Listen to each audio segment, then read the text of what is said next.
In just 12 months, the rivers of southern Vietnam deliver more than 900,000 tons of catfish, a creature once dismissed as a humble bottom feeder. Today, it powers a $3 billion global export empire, from the muddy Mekong to elegant dining tables in Paris and New York. This fish feeds millions, but behind every fillet lies a paradox: prosperity for farmers, pressure on rivers, and a silent fight for survival. Is this the miracle of modern aquaculture, or the price of taming nature?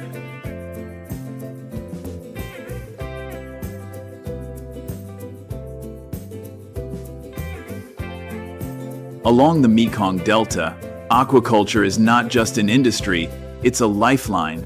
Generations of families in provinces like Giang, Dong Thap, and Can Tho depend on the river's rhythm. When global demand for protein soared, Vietnam turned its fertile floodplains into the world's largest freshwater fish network.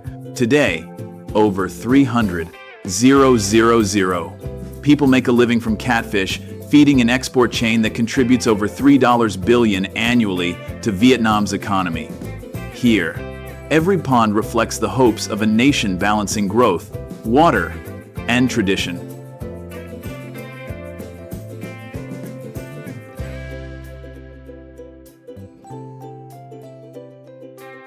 Long before it became a cornerstone of Vietnam's export economy, the catfish of the Mekong River, known locally as Ca Tra and Bassa, was simply a native inhabitant of one of the most complex freshwater systems on Earth.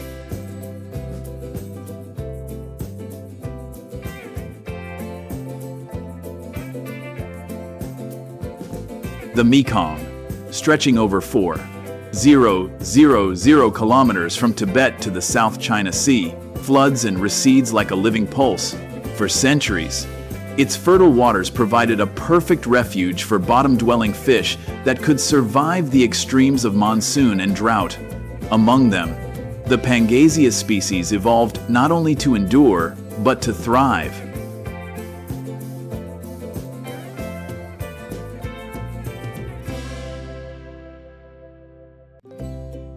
The Pangasius hypophthalmus, or trek catfish, is a product of adaptation. It inhabits the lower Mekong, where oxygen levels fluctuate dramatically between wet and dry seasons.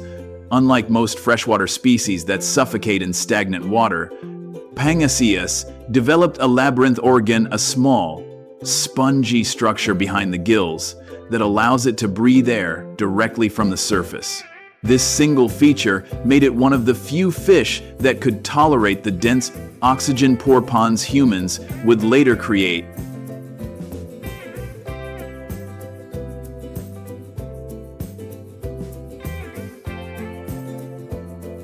In the wild, the fish migrate hundreds of kilometers each year. During the rainy season, they swim upstream toward Cambodia and Laos to spawn, releasing hundreds of thousands of eggs into the current. When the waters retreat, the young drift downstream again, settling into Vietnam's delta, where the nutrient-rich silt fuels explosive growth. This natural rhythm, migration, flooding, renewal shaped the delta's ecology for millennia.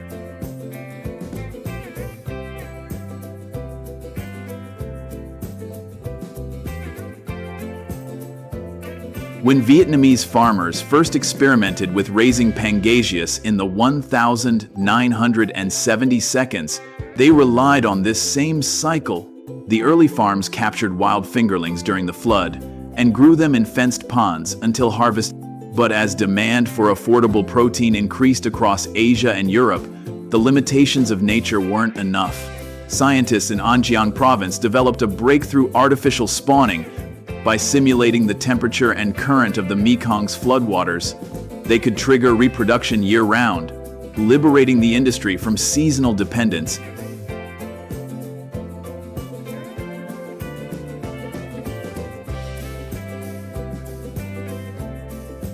Today, controlled hatcheries in southern Vietnam produce billions of fry annually. Within just 6 to 8 months, a fish can reach export size about 1:2 to 1. 5 kilograms. Their diet of rice bran, soy bien meal, and fish residue gives rapid weight gain with minimal cost, and their feed conversion ratio 1.5 kilograms of feed for 1 kilogram of flesh rivals the efficiency of poultry.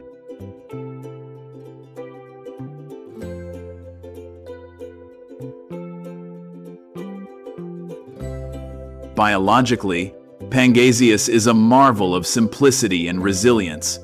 Its smooth skin, lacking scales, reduces energy loss while swimming.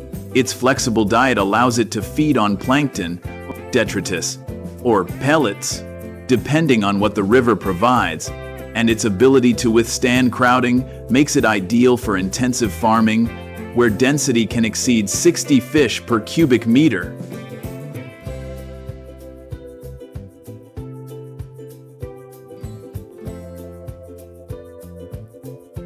These natural traits, once the secret to its survival in unpredictable waters, have become the foundation of one of the world's most productive aquaculture systems. Yet beneath the success lies a question that troubles ecologists. When a species so perfectly suits industrial demand, does it still belong to nature, or has it become an invention of human design? The catfish of the Mekong is no longer wild, but neither is it entirely domesticated. It lives at the intersection of biology and economy, reminding us how evolution and ambition can intertwine until they are impossible to tell apart.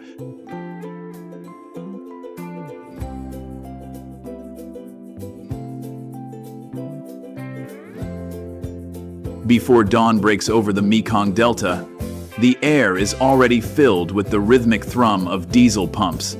In the faint light, the ponds appear motionless, but beneath the surface, tens of thousands of catfish are stirring.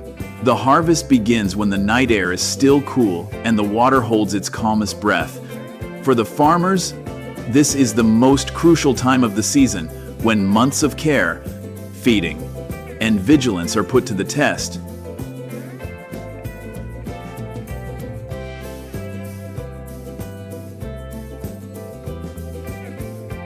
The process starts with the slow draining of the ponds through narrow channels connected to the canals that weave through the delta. As the water level drops, the fish instinctively migrate toward the deepest part, forming a dense, swirling mass.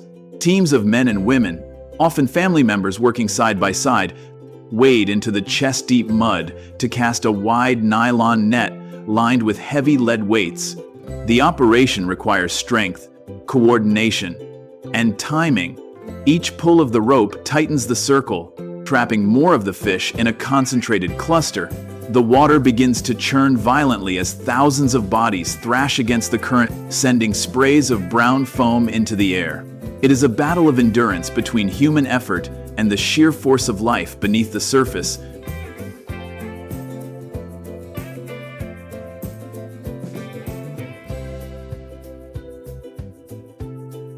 The weight of the catch is immense.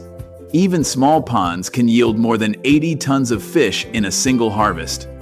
To keep them alive, oxygen pumps are lowered into the pond, releasing streams of bubbles that turn the surface milky white. Workers scoop the catfish into large plastic tubs, each weighing more than 100 kilograms, and carry them to fiberglass tanks filled with aerated water. Every motion must be deliberate and fast. The fish must remain alive and uninjured until they reach the processing plant, for a bruised body or delayed delivery can mean the loss of export quality.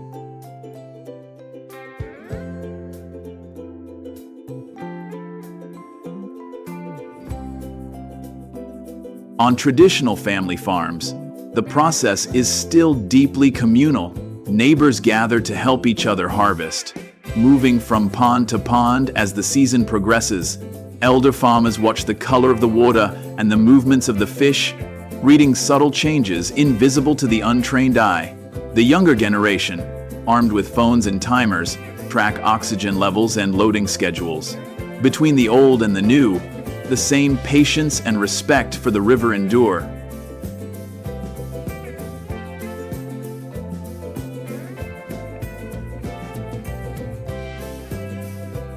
across larger industrial operations.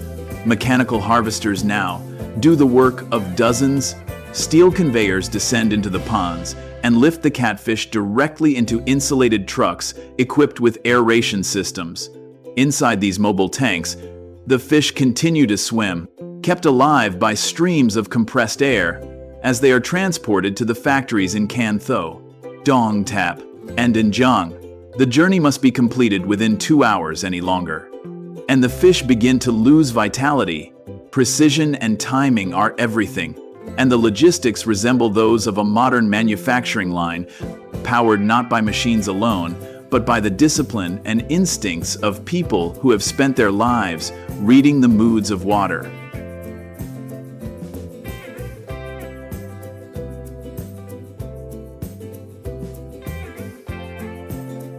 By late morning, the ponds are quiet again. The water is gone. The nets are rolled, and the ground is soft and cracked beneath the sun. Farmers wash away the mud in nearby canals, their laughter mingling with the hiss of engines cooling after hours of labor. What remains is a field of footprints and silver scales glinting like fragments of the river's memory. For these families, the harvest is not only a measure of income, but a ritual of survival, one repeated countless times across generations. In every drop of sweat and every pull of the rope lies the story of a people whose lives rise and fall with the tide of the Mekong.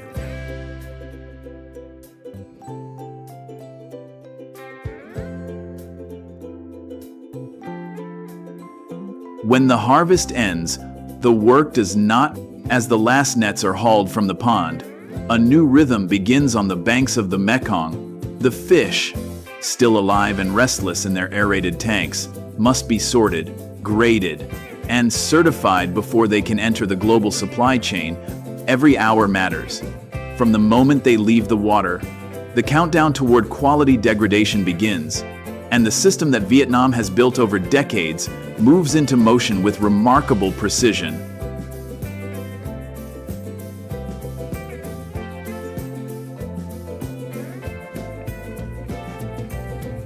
At collection points near the farms, teams of workers in rubber aprons stand beside long metal troughs, fed by a steady stream of water. The trucks arrive one after another, and the fish are gently released into flowing channels where they can breathe. Here, the sorting process begins. Each Pangasius is inspected for size, color, and condition. The ideal export fish measures between 1 and 1.5 kilograms, with clean, unblemished skin and firm muscle tone. Undersized fish are diverted back to grow-out ponds, while those showing any signs of disease are removed immediately for testing.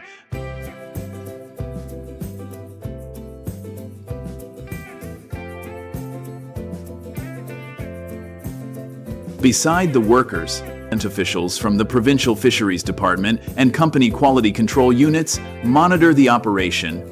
Every batch of fish must be logged with a farm code, harvest date, and feed record. This traceability system, introduced in the early 2000s to meet European Union and U.S. FDA requirements, allows each fillet exported from Vietnam to be tracked all the way back to its pond of origin. Samples are taken randomly for antibiotic and water quality tests. The regulations are strict. No residues, no contaminants, no uncertified farms. Compliance is not optional. It is the foundation on which the country's export reputation stands.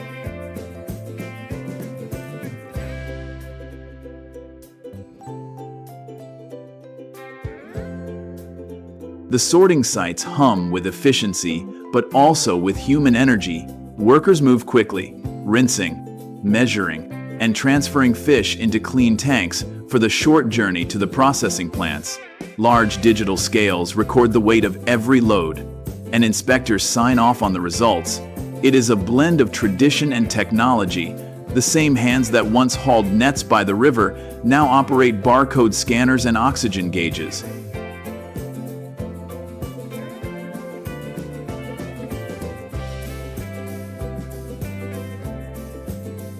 By midday, The temperature climbs, and the smell of fresh water fills the air. The last trucks leave for Can Tho and Long Xuyen, carrying tons of live fish packed in cold, aerated water. Behind them, the sorting area is washed down and disinfected, ready for the next batch. For the farmers and processors, these meticulous steps are more than bureaucracy.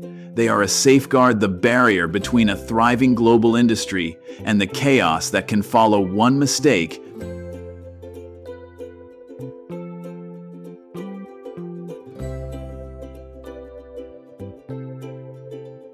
Through discipline, regulation, and respect for both the market and the river, Vietnam's catfish industry has learned to survive in two worlds at once: the unpredictable rhythm of nature and the unforgiving standards of international trade.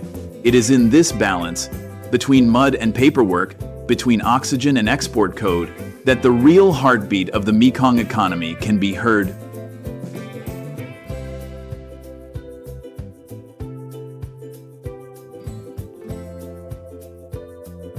From the ponds of the Mekong, the catfish travel only a few kilometers before entering a completely different world, behind the gates of Vietnam's modern processing plants. The quiet rhythm of the river transforms into the controlled hum of industry. Inside, the air is cold and heavy, with the smell of clean water and stainless steel. Conveyor belts glide in endless loops, and hundreds of workers in white uniforms, gloves, and masks move with practiced precision. Every motion has a purpose. Every minute counts.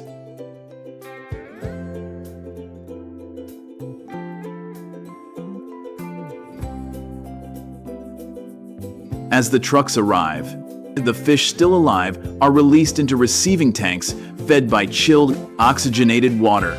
Inspectors check temperature, oxygen levels, and vitality before the fish are transferred to the processing lines. Here, the work becomes a choreography of efficiency. The fish are stunned, bled, and filleted within minutes to preserve texture and freshness. Skilled workers use long, curved knives in swift, identical motions, separating the clean white meat from bone and skin. Along the line, other workers trim each fillet by hand, removing every trace of imperfection. Each fillet is then weighed, washed in flowing water, and sent down the line toward grading stations.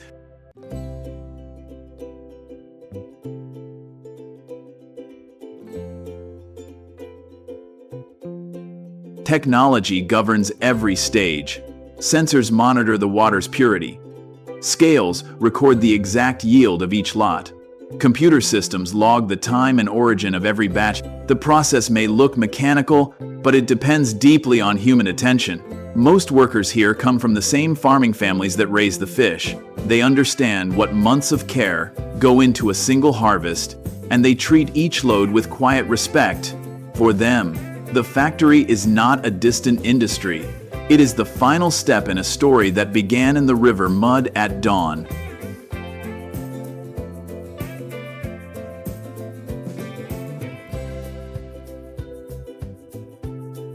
Once processed, the fillets pass through spiral freezers set to -40 degrees Celsius, locking in their moisture and texture within minutes. From there, they move to the packaging area, where teams seal each fillet in vacuum-tight bags labeled with full traceability information, the farm code, harvest date, and processing shift. Rows of sealed boxes stack onto pallets and slide into cold storage rooms. The size of aircraft hangars. Here, under constant supervision, the temperature never rises above -20.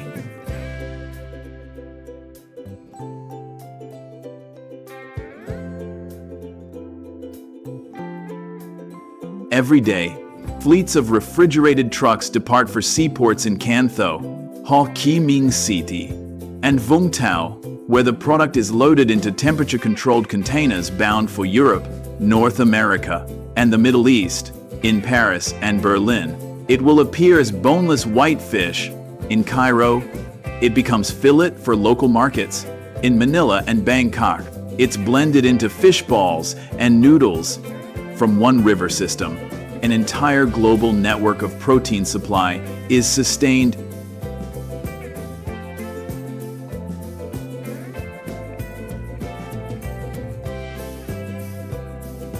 The scale is immense, hundreds of factories, tens of thousands of workers, millions of tons processed each year. Yet inside these plants, the human rhythm persists, the brief nods between coworkers, the pause for prayer at noon, the laughter that breaks through the cold air.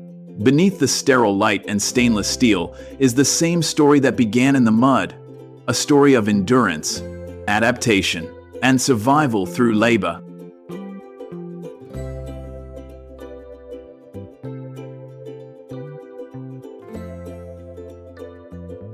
Here, the Mekong is no longer just a river, it is a living factory, one that feeds the world. And in every box of frozen fillets marked product of Vietnam, there remains the unseen trace of the people who pulled the nets, drained the ponds, and turned a simple freshwater fish into a $3 billion global trade.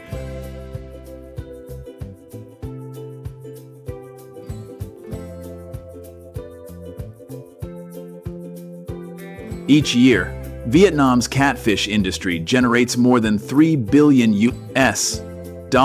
in export revenue. From a humble river species, it has become a pillar of the national economy, providing work for over 300,000 people and feeding countless others through connected industries, feed production, transport, logistics, and cold storage. For rural families, especially in provinces like Giang, Dong Thap, and Can Tho, catfish farming has done more than provide income. It has lifted entire communities out of poverty. New roads, schools, and clinics have been built with the quiet power of fish money. In the Mekong Delta, where land and water define life, Pangasius has become both livelihood and identity.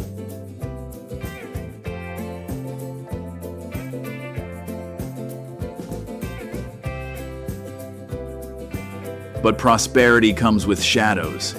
The very system that sustains so many families also places immense pressure on the river that gave it birth. The Mekong is a delicate organism, a web of sediments, currents, and living species that evolved in balance over millennia. The expansion of catfish ponds has transformed much of its floodplain into controlled basins lined with plastic and concrete. The wastewater from these farms, though increasingly treated, still carries nutrients and organic residue back into the waterways, altering oxygen levels and threatening native species. For every ton of fish harvested, several tons of feed must be produced. Feed made partly from wild-caught fish and imported soybeans, extending the environmental footprint far beyond the delta itself.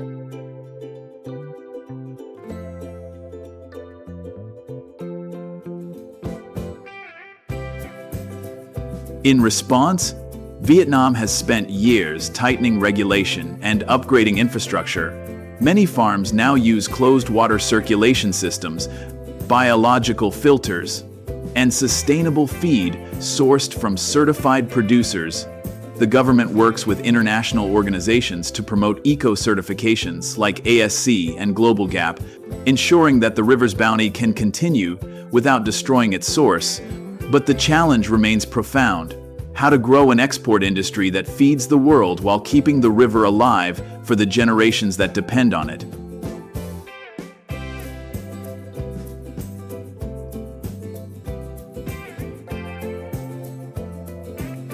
For farmers, these tensions are not theoretical, they are daily realities. Rising feed costs, shifting weather patterns, and stricter environmental laws have made survival harder. Some recall the floods of the 1990 seconds when the river replenished itself naturally each year. Today, with dams upriver and climate change altering rainfall, those rhythms are breaking. The river that once gave life so freely now must be managed, measured, and rationed.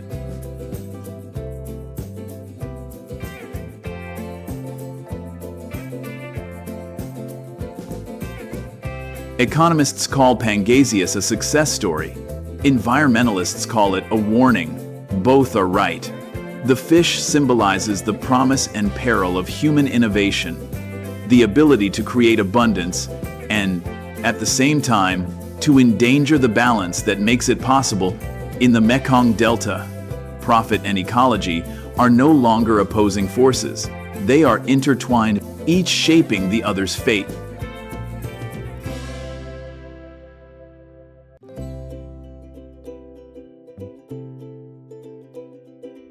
At dusk, when the factories go quiet and the ponds shimmer in the fading light, the farmers return home to the same river that sustains them. They wash their hands in its brown current, unaware that their simple act reflects one of the great paradoxes of our age, that survival now depends on the wisdom to protect the very thing that makes survival possible.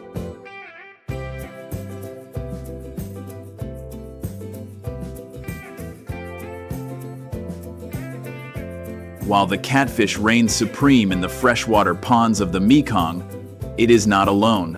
Across the same delta, another industry thrives quietly in the saltier fringes of the river's embrace. Shrimp farming. Where catfish represent discipline and endurance, shrimp embodies risk and reward. Together, they reveal two sides of Vietnam's aquaculture miracle.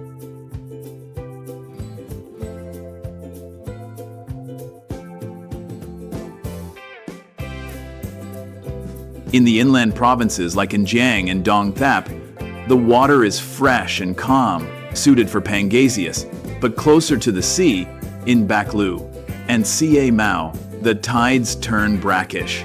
Here, thousands of hectares of former rice fields have been converted into shrimp ponds, shimmering like mirrors under the tropical sun. Unlike catfish, shrimp are fragile and unpredictable. A sudden change in salinity, a drop in temperature, or a hidden virus can wipe out an entire crop overnight. Yet for those who master its rhythms, shrimp can yield profits 10 times higher than fish.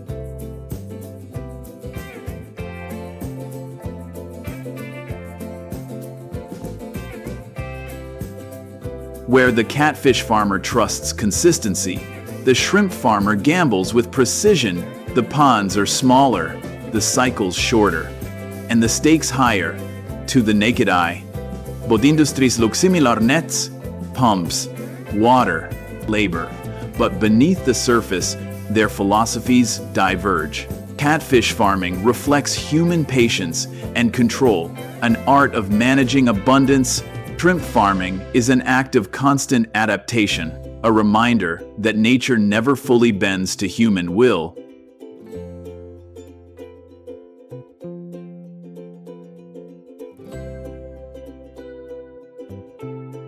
Scientists studying the two systems often compare their ecological footprints. Pangasius farming relies on high density and recycling efficiency. Shrimp farming depends on biosecurity and water exchange. Both contribute to Vietnam's seafood dominance, yet both strain the environment in different ways. Shrimp ponds near the coast can alter salinity and groundwater flow, while catfish ponds upstream compete for fresh water and space. The balance between them determines the health of the entire delta.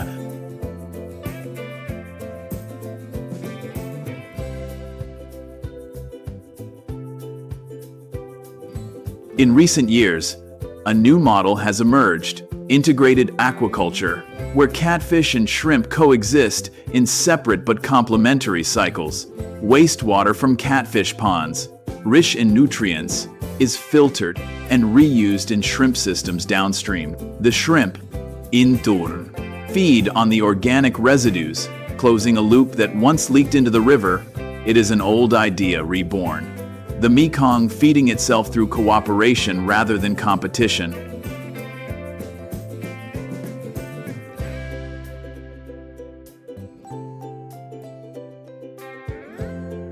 For economists, this contrast between catfish and shrimp mirrors the larger story of Vietnam's rise. One species embodies stability and global trust, the other, ambition and volatility. One brings steady income and long-term employment, the other drives innovation and risk.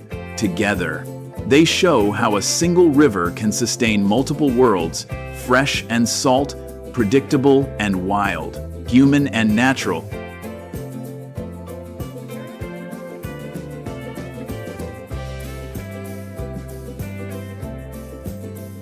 Standing on a levee between these two realms, a farmer can see both futures at once: the muddy calm of the catfish ponds on one side, the shimmering salt ponds of shrimp on the other. Between them lies the thin line that defines Vietnam's aquaculture success: the ability to turn uncertainty into livelihood, and livelihood into hope.